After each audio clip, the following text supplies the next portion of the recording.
Imagine you are having a lovely conversation in English. You understand every word, and then the other person smiles and says, "Oh, it's raining cats and dogs out there." And you freeze. Cats and dogs? Falling from the sky?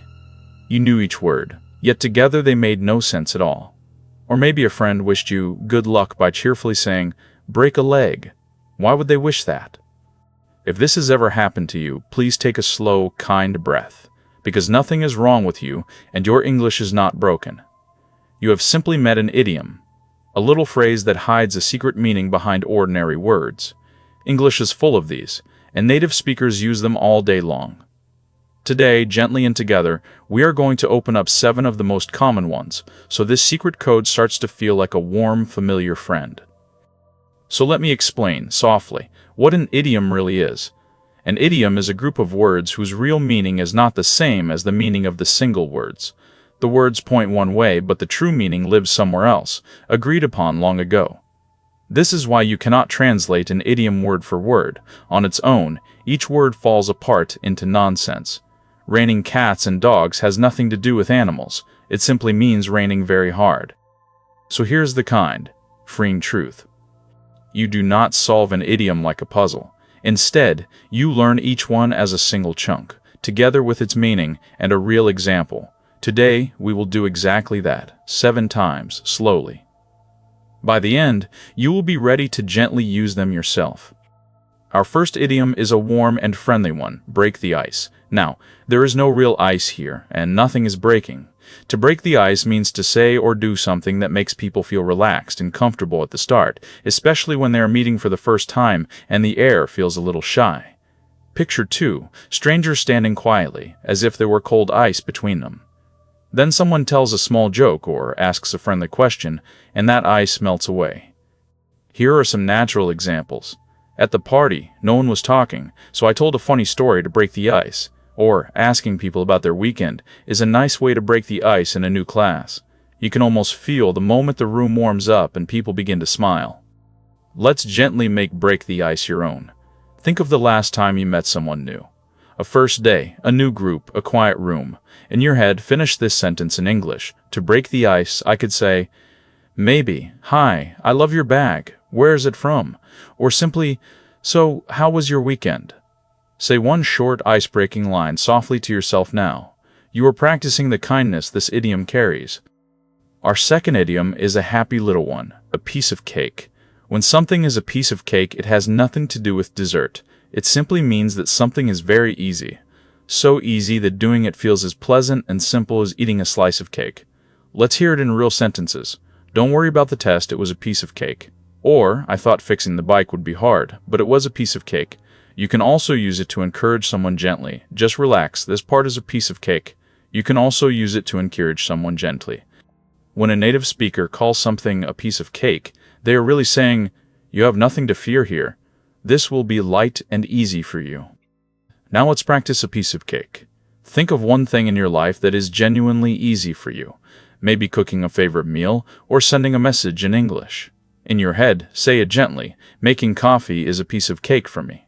Then think of one small thing you are learning and tell yourself kindly, "One day this will be a piece of cake too." Our third idiom is a studious one. Perfect for learners like you. Hit the books. Please don't worry. No books are being hurt here.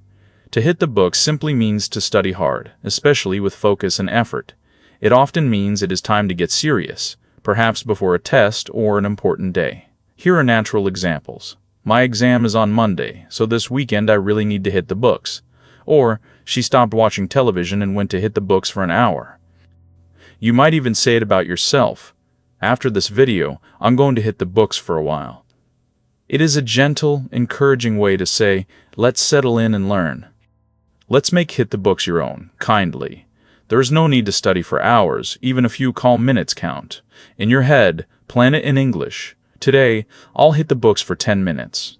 Or, after dinner, I'm going to hit the books. Choose a small amount of time and say your sentence softly to yourself. One little promise, made warmly in English, is already real practice. Our fourth idiom is a tender one that you will hear often, under the weather. When someone says they are feeling under the weather, they are not standing in the rain. It simply means they feel a little sick or tired or just not their best. Usually a mild, gentle kind of unwell, not something serious. Let's hear it naturally. I'm sorry, I can't come tonight. I'm feeling a bit under the weather. Or, you look a little pale. Are you under the weather? Are you under the weather? Are you under the weather? Are you under the weather? You can also say it kindly to others. If you're under the weather, please rest and take care. It is one of the warmest idioms in English because it carries care. Now let's practice under the weather, gently. Imagine you need to tell a friend you can't meet because you feel a little unwell. In English, in your head, say it softly. I'm feeling a bit under the weather today, so I'll rest at home. Then practice the gentle, caring side too for a friend. Oh no, are you under the weather? Please rest and take care. Say one of these quietly now and feel how kind and natural it sounds. Our fifth idiom is a beautiful one. Once in a blue moon. There is no truly blue moon in the sky, of course. This lovely phrase simply means very rarely, something that almost never happens, only once in a long, long while. Picture how seldom you might see a strange blue moon in the night, and you can feel the rareness inside the words. Let's hear it in real sentences. I love the sea, but I only visit it once in a blue moon. Or, he calls his old friend once in a blue moon, maybe once a year. You can use it about yourself too, i.e. dessert only once in a blue moon. It is a gentle, poetic way to talk about rare things, and native speakers truly enjoy using it. Let's make once in a blue moon your own. Think of something you do very, very rarely, maybe staying up late or eating a certain food. In your head, say it gently in English. I go to the cinema once in a blue moon. Or, once in a blue moon, I treat myself to something sweet. Say your own rare thing sentence softly now, and enjoy the quiet beauty of it. Our sixth idiom is a useful one for daily life. The ball is in your court.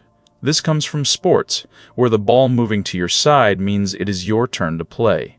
As an idiom, it means it is now your turn to act or decide. The next step belongs to you. Here are natural examples. I've sent him my offer, so now the ball is in his court. Or, I told her how I feel, the ball is in her court now. You might hear it among friends, we've done everything we can, so the ball is in your court. It is a calm, fair way of saying, the choice is yours now, take your time. Now let's practice the ball is in your court. Think of a moment when a choice was waiting for you. In your head, describe it gently. I've replied to the email, so now the ball is in their court. Or imagine telling a friend warmly, I've offered to help, the ball is in your court now. Say one softly to yourself, and notice how calm and fair this idiom feels. Our seventh and final idiom is a restful one. Call it a day. This gentle phrase means to stop working on something for now, to decide that you have done enough for today. It is not about giving up. It is about kindly choosing to rest. Picture someone who has worked hard, taking a slow breath and saying, that's enough. Let's call it a day. Let's hear it naturally. We've been working for hours. Let's call it a day. Or, I finished the most important task, so I decided to call it a day. You can say it warmly to yourself, too. I've studied enough tonight, so I'll call it a day. It is one of the kindest idioms because it gives you permission to rest after honest effort. Let's make call it a day your own, softly. Think of the end of a busy day, when you have done your best. In English, in your head, tell yourself kindly, I've done enough today, so I'll call it a day. Or, we've worked hard, let's call it a day and rest. Say it once, gently, and let yourself truly feel the warm permission inside it. Even your learning today can be called for the day, with quiet pride. So let's gently gather our 7 idioms one more time. First, break the ice, to make people feel relaxed at the start. Second, a piece of cake, something very easy. Third, hit the books, to study hard. Fourth, under the weather, feeling a little unwell. Fifth, once in a blue moon, very rarely. Sixth, the ball is in your court. It is your turn to decide. And seventh, call it a day, to stop and rest after enough work. 7 little phrases, and please remember the heart of it all. An idiom is not a puzzle to translate word for word. It is one whole chunk, learned together with its meaning and a real example. You do not need all 7 at once. Choose just one, the one that felt warmest, and listen for it this week. Each idiom you recognize is a little door into how native speakers feel and joke and care. Be patient and tender with yourself. Your English is growing, one phrase at a time. Thank you for spending this calm time with me. Now go and listen for one idiom today, and take care.